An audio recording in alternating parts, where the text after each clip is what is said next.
Cube Radio. Salut, c'est Charles Tran avec l'équipe dans 5 minutes. On s'intéresse aux sciences, à l'histoire et à l'actualité. Aujourd'hui, on parle de cadavres historiques et parfois embarrassants. Le président espagnol Pedro Sánchez veut retirer la dépouille du dictateur Franco dans un lieu discret. Au lieu de se débarrasser de l'héritage du franquisme, ça a au contraire éveillé les nostalgiques de ce franquisme qui se font désormais entendre comme jamais en Espagne. Mais qu'est-ce qu'on fait des cadavres qui traînent dans les placards de notre histoire? Voici Baptiste Zapirin. Españoles. Franco a muerto. La dépouille du dictateur espagnol Franco repose actuellement dans la vallée de Los Caídos, une basilique grandiose construite à 50 km de Madrid pour honorer les victimes de la guerre civile.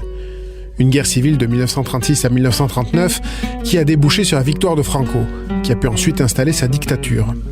Alors en Espagne, la gauche s'est fondée sur l'antifranquisme. Alors elle ne veut pas que Franco ait droit à un lieu de sépulture aussi grandiloquent creusé dans la roche, avec une croix de 140 mètres de haut. On veut en finir avec le culte de Franco. Mais c'est tout le contraire qui est en train de se passer.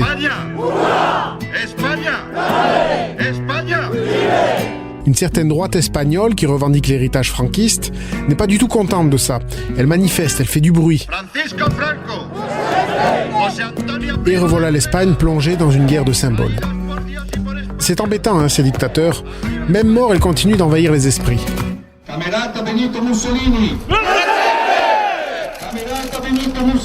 Regardez en Italie, Benito Mussolini, le Duce, l'allié d'Hitler pendant la Deuxième Guerre mondiale. Les communistes l'ont attrapé et fusillé le 28 avril 1945, à Milan. Son corps, comme celui de sa maîtresse, a été ensuite lapidé, pendu par les pieds au mât d'une station-service.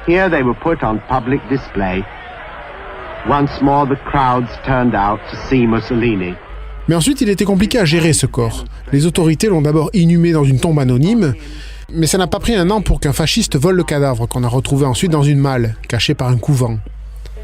Il repose aujourd'hui dans une crypte familiale, discrète, mais visitée tous les ans par 100 000 personnes. Toujours une star, ce Benito. Il y en a plein d'autres des histoires de même. En Irak, le lieu d'enterrement de Saddam Hussein est devenu un sanctuaire très visité. Même chose en Libye, avec Mouammar Kadhafi. Chez nous aussi, on se demande quoi faire des figures honteuses de notre histoire. Pas de leurs dépouilles, mais avec leurs souvenirs. Ce débat revient régulièrement avec le nom de nos rues. C'est revenu en 2017 à Montréal, avec la rue Amherst. Le prochain chantier que je vais m'occuper personnellement, c'est le général Amherst. Il va prendre le bord. Out. Le maire de Nicodère ne voulait plus que le général britannique Jeffrey Amherst ait une rue à son nom. Un an plus tard, la nouvelle mairesse Valérie Plante a confirmé qu'elle poursuivrait la démarche. Le nouveau nom de la rue n'est pas encore décidé, mais il devrait être autochtone. Bye bye Amherst, donc. Le général est une figure réellement historique, puisque c'est sous son commandement que l'armée britannique a conquis aux Français la ville de Montréal, en 1760. Il est alors devenu le premier gouverneur britannique pendant l'occupation militaire de la Nouvelle-France. Mais il est resté dans les mémoires comme un triste personnage. C'est qu'en 1763, après le soulèvement de Pontiac dans les Grands Lacs, Amherst a suggéré d'envoyer aux autochtones des couvertures infectées par la variole.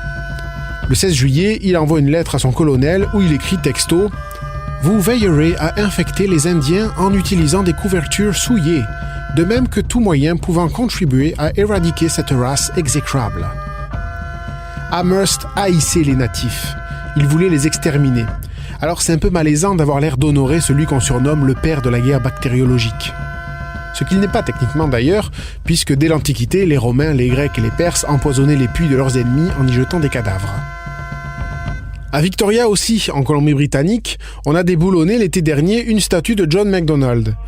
Macdonald était un des pères de la Confédération canadienne, le premier Premier ministre, une figure objectivement historique donc.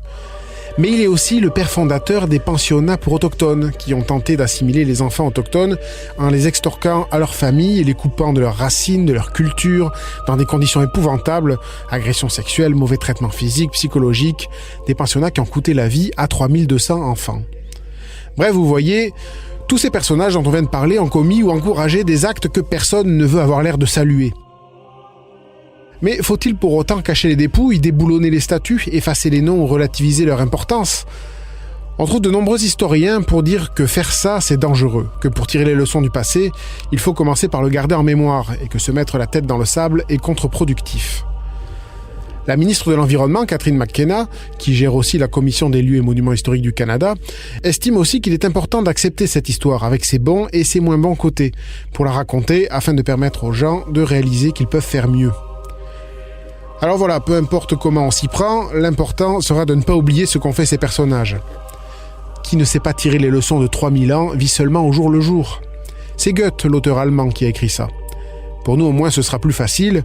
L'histoire du Canada, en tout cas depuis la conquête européenne, celle dont on juge plus durement les acteurs, ça n'a même pas 500 ans. Ouais, Baptiste citait Goethe, je me permets de citer Nietzsche. L'homme de l'avenir est celui qui a la plus longue mémoire. Merci Baptiste Zapirin. C'était en 5 minutes.